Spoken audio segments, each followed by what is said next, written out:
বন্ধুরা, আশা করি তোমরা প্রত্যেকেই ভালো আছো। আজকে আমরা খুব সহজ একটা ট্রান্সলেশন নিয়ে একটু আলোচনা করব।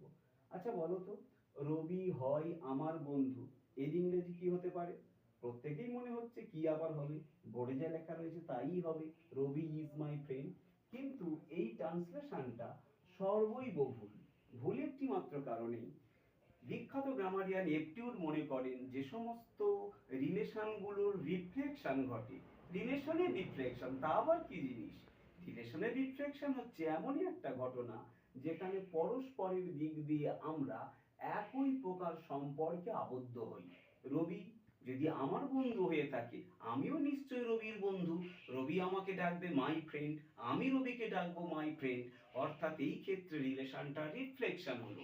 এপটিউড মনে করেন যে এই সমস্ত রিলেশন রিফ্লেকশন ঘটলে সেই ক্ষেত্রে আমরা পসেসিভ অ্যাডজেক্টিভের পরিবর্তে পসেসিভ প্রোনাউন ব্যবহার করব। অর্থাৎ এই সেন্টেন্সের সঠিক ট্রান্সলেশন হবে Ravi is a friend of mine. আশা করি ট্রান্সলেশনটা তোমাদের ভালো লাগলো। যদি ভালো লেগে থাকে চ্যানেলটাকে সাবস্ক্রাইব এবং ভিডিওতে একটা লাইক করে দিও।